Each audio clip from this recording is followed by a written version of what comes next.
जय हिंद फ्रेंड्स, कैसे हैं। आज आप लोगों को सेशन लेकर आए हैं सोशल साइंस का। ठीक है, आज आप लोग का सोशल साइंस का सेशन होने वाला है और ये सेशन बहुत ज़्यादा इम्पोर्टेंट होने वाला है।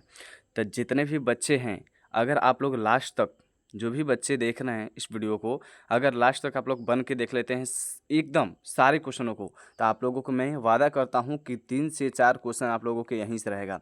चाहे आपका एग्जाम फर्स्ट सीटिंग में हो या फिर सेकंड सीटिंग में। मैं इसलिए इतने दावे के साथ कर रहा हूँ क्योंकि ये सारा की सारा क्वेश्चन आप लोग को एग्जाम में पूछा हुआ क्वेश्चन है और बार बार पूछते आ रहा क्वेश्चन। इसीलिए मैं कह रहा हूँ कि ये वीडियो की आप लोग लास्ट तक बन के देख लीजिएगा। इसमें ज़्यादा क्वेश्चन नहीं है, इसमें सिर्फ 20 क्वेश्चन है।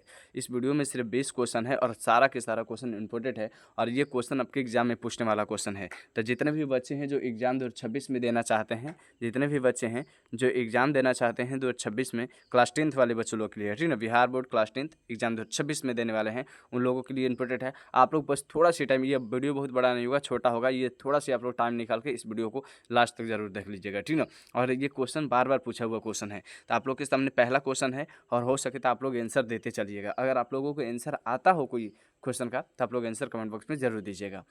देखिए पहला क्वेश्चन क्या कह रहा है। पहला क्वेश्चन कह रहा है कि नर्मदा घाटी परियोजना किस राज्य से संबंधित है। नर्मदा घाटी परियोजना किस राज्य से संबंधित है। ए में कह रहा है कि बिहार, उत्तर प्रदेश, मध्य प्रदेश से।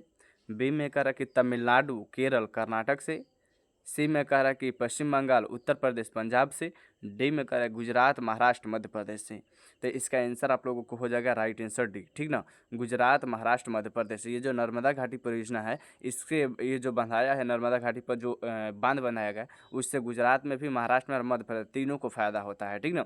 आप लोगों को याद रखना है, ठीक ना। और जितने अगर जो बच्चे मेरे चैनल पर पहली बार आए हैं, जो बच्चे मेरे चैनल पर पहली बार आए हैं, वो चैनल को सब्सक्राइब जरूर कर लेंगे, ठीक ना। और आप लोग फटाफट आप लोग इस वीडियो को देखने के बाद अपने दोस्तों को भी जरूर शेयर करिएगा, ठीक ना।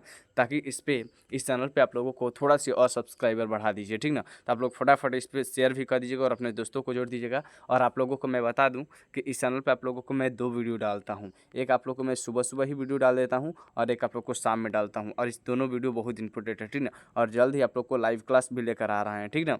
तो आप लोग इस चैनल पर थोड़ा सी आप लोग सब्सक्राइबर बढ़ा दीजिए ताकि आप लोग को लाइव क्लास भी हम लेकर आ सके, ठीक ना। और देखिए 2 नंबर क्वेश्चन क्या कर रहा है कि निम्न में से कौन भारतीय किसान यूनियन के प्रमुख नेता थे। ए में कह रहा है जयप्रकाश नारायण। बी में कह रहा है चौधरी चरण सिंह। सी में कह रहा है महेंद्र सिंह टिकैत। डी में कह रहा है मोरारजी देसाई। तो बताइए इसका आंसर। आप लोगों को आता है आंसर तो आप लोग कमेंट बॉक्स में दे दीजिए आंसर, ठीक है। इसका राइट आंसर सी हो जाएगा, ठीक है, महेंद्र सिंह टिकैत। अगला प्रश्न देख लेते हैं क्या कह रहा है। अगला प्रश्न कह रहा है कि जिला परिषद का कार्यकाल कितने वर्षों का होता है। जिला परिषद का कार्यकाल कितने वर्षों का होता है। आप लोगों को अगर आंसर आता है 3 नंबर का तो दे दीजिए कमेंट बॉक्स में। ए में कह रहा है 4 वर्षों का। बी में कह रहा है 5 वर्षों का। सी में कह रहा है 6 वर्षों का। डी में कह रहा है 2 वर्षों का। तो इसका आंसर हो जाएगा 5 वर्ष का, ठीक ना। आप लोग को याद होगा, अगर आप लोग के गाँव तरफ में इधर जो जिला परिषद होंगे उनकी 5 साल की ही कार्यकाल होती है, ठीक ना। अगला देख लेते हैं प्रश्न, 4 नंबर प्रश्न। कर कि पंचायती राज प्रणाली की शुरुआत कहाँ से हुई थी। अगर 4 नंबर क्वेश्चन का आंसर आप आ रहा है आप लोगों को तो आप लोग कमेंट बॉक्स में दे दीजिए कि पंचायती राज की शुरुआत किस राज्य से हुई थी। कहने का मतलब ये है, ए में कह रहा है बिहार राज्य से। बी में कह रहा है राजस्थान राज्य से। सी में कह रहा है कर्नाटक राज्य से। डी में कह रहा है महाराष्ट्र राज्य से। दे दीजिए आंसर अगर आता है तो। अगर नहीं आता है तो मैं बता रहा हूँ इसका राइट आंसर भी हो जाएगा, ठीक ना, राजस्थान राज्य से, ठीक है। चलिए देख लेते हैं अगला प्रश्न। अच्छा, जो भी बच्चे इस वीडियो को देख रहे हैं, अगर आप लोगों को तैयारी अच्छे से करना है तो आप लोग मेरे चैनल को सब्सक्राइब कर लीजिए, ठीक ना। चैनल को सब्सक्राइब करने के बाद आप लोग कमेंट बॉक्स में अपना नेम जरूर लिखिएगा, ठीक ना। कमेंट बॉक्स में अपना नेम जरूर लिखिएगा, सर मेरा नेम यह है, और आप कहाँ से देख रहे हैं ये भी कमेंट बॉक्स में लिख दीजिएगा, ठीक ना। मतलब किस जिला से आप देख रहे हैं ये कमेंट में जरूर लिख दीजिएगा, ठीक है। और देख लेते हैं 5 नंबर प्रश्न क्या कह रहा है। 5 नंबर प्रश्न कि ग्राम पंचायत का प्रधान कौन होता है। ए में कह रहा है पार्षद। बी में कह रहा है महापौर। सी में कह रहा है सरपंच। डी में कह रहा है मुखिया। तो ग्राम पंचायत का जो प्रधान होता है ना, याद रखना है सरपंच होता है, ठीक ना, सरपंच होता है। आप लोग कमेंट बॉक्स में आंसर देते चले। अगर आप लोगों को कोई क्वेश्चन का आंसर आ रहा है ना तो आप लोग जरूर कमेंट बॉक्स में आंसर दीजिए, ठीक है। 6 नंबर क्वेश्चन क्या कर रहा है सुन लीजिए एक बारी। 6 नंबर क्वेश्चन का कि राज्यपाल की नियुक्ति कौन करता है। राज्यपाल की नियुक्ति कौन करता है। ए में कह रहा है राष्ट्रपति। बी में कह रहा है प्रधानमंत्री। सी में कह रहा है उपराष्ट्रपति। डी में कह रहा है मुख्यमंत्री। बताइए राज्यपाल की नियुक्ति कौन करता है। तो याद रखना है आप लोगों को राष्ट्रपति करते हैं, ठीक ना। राइट आंसर का जगह ए हो जाएगा। अगला प्रश्न देख लेते हैं। 7 नंबर प्रश्न क्या कह रहा है। 7 नंबर प्रश्न जो कह रहा है ना, 7 नंबर प्रश्न है कि आंग सान सू की का संबंध किस देश से है। आंग सान सू की का संबंध किस देश से है। ए में कह रहा है दक्षिण अफ्रीका, बी में कह रहा है म्यांमार, सी में कह रहा है श्रीलंका, डी में कह रहा है भूटान। इसका आंसर क्या होगा, इसका आंसर क्या होगा, सारे बच्चे देंगे तो इसका आंसर हो जाएगा ए, ठीक ना, दक्षिण अफ्रीका सी। अगला प्रश्न देख लेते हैं कि भारतीय राष्ट्रीय कांग्रेस का स्थापना कब हुआ। भारतीय राष्ट्रीय कांग्रेस का स्थापना कब हुआ। ये क्वेश्चन आप लोगों को हम बहुत बार सेशन में करा चुके हैं, ठीक ना। अगर आप लोगों को इस क्वेश्चन का आंसर आ रहा है तो आप लोग कमेंट बॉक्स में आंसर दे दीजिए, ठीक ना। भारतीय राष्ट्रीय कांग्रेस की स्थापना कब हुई। ए में करा 1732 में, बी में करा 1885 में, सी में करा 1890 में, डी में करा 1945 में। बताइए आंसर क्या होगा। भारतीय राष्ट्रीय कांग्रेस का स्थापना कब हुआ, तो याद रखना है इसका हो जाएगा 1885 में, ठीक ना। राइट आंसर का हो जाएगा बी हो जाएगा। अगला प्रश्न देख लेते हैं। अगर 9 नंबर प्रश्न का आंसर आप लोग से आ रहा है तो 9 नंबर प्रश्न के भी आंसर आप लोग कमेंट बॉक्स में दीजिए। कारण कि बोलीविया में जन संघर्ष का मुख्य कारण था। ए में कह पानी की कीमत में वृद्धि, बी में कह खाद्यान्न की कीमत में वृद्धि, सी में कह पेट्रोल की कीमत में वृद्धि, डी में कह इनमें से कोई नहीं।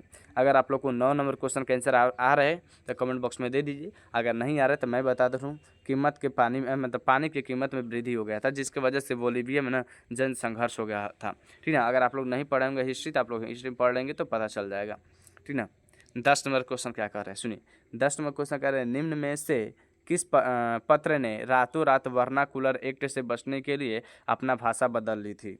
ए में कह रहा है हरिजन पत्रिका ने, बी में कह रहा है अमृत बाजार पत्रिका ने, सी में कह रहा है मराठा पत्रिका ने, डी में कह रहा है यंग इंडिया पत्रिका ने। इसका राइट आंसर क्या हो जाएगा, तो इसका राइट आंसर आप लोग को याद रखना बी हो जाएगा, ठीक ना। अमृत बाजार पत्रिका ने रातों रात अपना भाषा ही बदल लिया था। चलिए देख लेते हैं 11 नंबर प्रश्न। 11 नंबर प्रश्न क्या कह रहा है, इसका भी आंसर आप लोग कमेंट बॉक्स में देना स्टार्ट कर दीजिए। कर कि विश्व में सर्वप्रथम मुद्रण की शुरुआत कहाँ हुई थी। ये क्वेश्चन बहुत ही हलवा है और ये क्वेश्चन बार बार कम से कम आप लोग को एग्जाम में 20 बार से भी प्लस ये पूछा हुआ क्वेश्चन होगा। फर्स्ट सेटिंग, सेकंड सेटिंग या फिर आप लोग को सुपर पेंट्री मिला के 20 बार से भी प्लस पूछा हुआ क्वेश्चन है, ठीक ना। आप लोग क्वेश्चन बैंक पढ़ेंगे तो हमको लग रहा था कि हर साल में ये क्वेश्चन पूछा हुआ है। तो इसका आंसर आप लोग दीजिए। ए में कह रहा है चीन में, बी में कह रहा है भारत में, सी में कह रहा है जापान में, डी में कह रहा है ब्रिटेन में। तो इसका आंसर क्या हो जाएगा आप लोग याद रखना है चीन में, यानी चाइना में, ठीक ना, चीन में। चलिए देख लेते हैं अगला प्रश्न। 12 नंबर प्रश्न क्या कह रहा है। 12 नंबर प्रश्न का आप लोग आंसर दीजिए। 12 नंबर प्रश्न कह रहा है कि निम्न में से किस सम्मेलन में जर्मनी की क्षतिपूर्ति राशि को कम कर दिया गया था।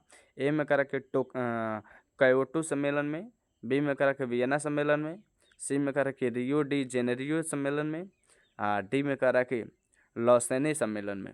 तो याद रखना है जो जर्मनी के ऊपर क्षतिपूर्ति की राशि लगाई थी उसको कम कर दिया गया था वियना कांग्रेस में, ठीक ना। राइट आंसर बी हो जाएगा। चलिए देख लेते हैं अगला प्रश्न। 13 नंबर प्रश्न। 13 नंबर भी प्रश्न आप लोगों को कम से कम 10 बार पूछा हुआ क्वेश्चन है, ये 12 बार पूछा हुआ क्वेश्चन है। 13 नंबर क्वेश्चन कह रहा है अमेरिका में न्यू डील किसने लागू की। आप लोग ये क्वेश्चन हम कराए भी हुए हैं कवर, ठीक ना। तो इसका आंसर आप लोग दे दीजिए। अमेरिका में न्यू डील किसने लागू की थी। ए में कह रहा अब्राहम लिंकन ने, बी में कह रहा एफ डी रूजवेल्ट ने, सी में कह रहा कि बराक ओबामा ने, डी में कह रहा निक्सन ने। अगर अभी तक चैनल को सब्सक्राइब नहीं किया तो चैनल को आप लोग सब्सक्राइब कर लीजिए, क्योंकि इस चैनल पर आप लोगों को बहुत बेहतरीन कंटेंट दिया जाता है, ठीक ना। तो आप लोग चैनल को इसको सब्सक्राइब जरूर कर लीजिएगा और आप लोग शेयर जरूर करिएगा अपने दोस्तों के बीच। शेयर करके अपने दोस्तों के बीच पहुँचा दीजिए कि अगर इस वीडियो को देख लेते हो तो 3 से 4 नंबर का क्वेश्चन आप लोग को एग्जाम में जरूर पूछेगा। इसका राइट आंसर भी हो जाएगा, ठीक ना, एफ जी रूजवेल्ट, ठीक है।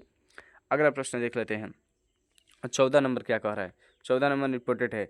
कह कि जॉन ने किस मशीन की आविष्कार किया। जॉन ने किस मशीन का आविष्कार किया। ए में कह रहा है स्पिनिंग जेनी, बी में कह रहा है पावर लूप, सी में कह रहा है फ्लाइंग शटल, डी में कह रहा है वास्प इंजन। तो इसका आंसर हो जाएगा, याद रखना है, फ्लाइंग शटल, ठीक ना। अगला क्वेश्चन देख लेते हैं। अगला क्वेश्चन 15 नंबर क्या कह रहा है। 15 नंबर भी इंपॉर्टेंट है और इसका भी आंसर अच्छा, ये भी क्वेश्चन आप लोग को 10 बार प्लस ही पूछा हुआ है एग्जाम में, ठीक ना। ये भी बहुत बार पूछा हुआ क्वेश्चन है। आप लोग को हम इतना बार क्वेश्चन करा दिए कि आप लोग को ये याद हो जाना चाहिए, ठीक ना। याद हो, अगर आप लोग क्वेश्चन बैंक को पढ़ेंगे ना तो आप लोगों को पता चल जाएगा। हम कम से कम 20 बार से भी प्लस क्वेश्चन बैंक को पढ़ लिए हैं। हमको एक एक क्वेश्चन याद हो गया है क्वेश्चन बैंक का। कौन क्वेश्चन खवना साल का है, हमको कौन कौन क्वेश्चन तो ऐसे भी याद हो गया है। चलिए देख लेते हैं 15 नंबर क्वेश्चन। वल्लभ भाई पटेल को सरदार की उपाधि किसान आंदोलन के दौरान दिया गया था, ठीक ना। किस किसान आंदोलन के दौरान दी गई थी। ए में करा बारदौली किसान आंदोलन, बी में करा अहमदाबाद किसान आंदोलन, सी में करा खेड़ा किसान आंदोलन, डी में करा चंपारण किसान आंदोलन। तो याद रखना है बारदौली किसान आंदोलन, ठीक ना। चलिए देख लेते हैं 16 नंबर प्रश्न। 16 नंबर क्या कह रहा है। 16 नंबर जो प्रश्न कह रहा है कि निम्न में से किन्हें सीमांत गांधी के नाम से भी जाना जाता है। ए में कह रहा है कि राजगोपालचारी को, बी में कह रहा है कि मौलाना अब्दुल कलाम आज़ाद को, सी में कह रहा है कि खान अब्दुल गफ्फर खान को, और सी में कह रहा है लाला हरदयाल को। तो इसका आंसर क्या हो जाएगा, याद रखना है कि खान अब्दुल गफ्फर खान को, ठीक ना। राइट आंसर सी हो जाएगा, ठीक है। सारे लोगों को याद रखना है। चलिए देख लेते हैं अगला प्रश्न, 17 नंबर प्रश्न। 17 नंबर भी प्रश्न इंपॉर्टेंट है और इसका आंसर अगर आप लोग से आ रहा है तो आंसर दे दीजिए कमेंट बॉक्स में। कह रहा है कि भारत सरकार अधिनियम 1919 को किस नाम से भी जाना जाता है। भारत सरकार अधिनियम 1919 को किस नाम से भी जाना जाता है। ए में कह रहा कि मोंटेग्यू चेम्सफोर्ड योजना के द्वारा मतलब नाम से, बी में कह रहा है साइमन कमीशन के नाम से, सी में कह रहा है कि इंडियन स्टैट्यूटरी कमीशन के नाम से, डी में कह रहा है नेहरू रिपोर्ट के नाम से। तो याद रखना 1919 में जो अधिनियम पारित हुआ था ना उसको मोंटेग्यू चेम्सफोर्ड आयोग के नाम से जाना जाता है, योजना के नाम से जाना जाता है, ठीक ना। इसका राइट आंसर ए हो जाएगा। अगला देख लेते हैं 18 नंबर। बस 2 और क्वेश्चन बचा है, ठीक ना। सारे बच्चे लास्ट तक बन के जरूर देख लेंगे इस वीडियो को। कह रहा है कि अंकुरवाट मंदिर का निर्माण किसने कराया। ए में कह रहा है कि चंद्रगुप्त मौर्य, बी में कह रहा है कि सूर्यवर्मन द्वितीय, सी में कह रहा है समुद्रगुप्त, डी में कह रहा है हर्षवर्धन। तो दीजिए अंकुरवाट के मंदिर का निर्माण किसने करवाया था, तो याद रखना है सूर्यवर्मन द्वितीय ने, ठीक है। चलिए 19 नंबर प्रश्न का आंसर आप लोग से आ रहा है तो दीजिए आंसर। क्योंकि बोल्शेविक दल का कार्यक्रम अप्रैल थेसिस किसने लिखा। ए में करा स्टालिन ने, बी में करा ट्रस्की ने, सी में करा लेनिन ने, डी में करा कि रिवल्डी ने। तो इसका याद रखना है, इसका याद करना ट्रस्की ने, ठीक ना। राइट आंसर बी हो जाएगा, ठीक है। चलिए 20 नंबर क्वेश्चन और ये लास्ट क्वेश्चन है। 20 नंबर क्वेश्चन ये लास्ट क्वेश्चन है। अगर आप लोग चैनल को भी सब्सक्राइब नहीं किए हैं तो चैनल को सब्सक्राइब जरूर कर लीजिए, ठीक ना। चैनल को सब्सक्राइब करने के बाद वीडियो को लाइक जरूर कर दीजिएगा, ठीक ना। वीडियो को लाइक कर दीजिए, चैनल को सब्सक्राइब करिए और अपने दोस्तों के बीच इसको शेयर कर दीजिएगा, ठीक ना। शेयर जरूर करिएगा। 20 नंबर प्रश्न क्या कर रहा है सुनिए। अंतर्राष्ट्रीय मजदूर दिवस कब मनाया जाता है। अंतर्राष्ट्रीय मजदूर दिवस कब मनाया जाता है। ए में कह रहा है 1 मई को, बी में कह रहा है 1 जून को, सी में कह रहा है 5 जून को, डी में कह रहा है 8 मार्च को। तो याद रखना है 1 मई को, ठीक ना। 1 मई को मनाया जाता है। राइट आंसर क्या हो जाएगा, ए हो जाएगा, ठीक ना। आप लोगों को ये सेशन कैसा लगा, अगर अच्छा लगा हो तो अपना रिस्पांस जरूर कमेंट बॉक्स में लिखिएगा और आपका नेम क्या है और आप कहाँ से देख रहे हैं ये भी कमेंट बॉक्स में लिखिएगा, ठीक ना। अगर नए हैं मेरे चैनल पर तो चैनल को सब्सक्राइब करिए और अपने दोस्तों को भी शेयर जरूर करिएगा, ठीक ना। ये चैनल आप लोगों का परिवार है, इस परिवार में थोड़ा सी और बच्चों को ऐड करिए और ज़्यादा जोड़िए और कम से कम इस पर कम से कम थोड़ा सी और ज़्यादा बच्चों को बढ़ा दीजिए, ठीक ना। चलिए मिलते हैं नेक्स्ट वीडियो में, तब तक के लिए जय हिंद, वंदे मातरम।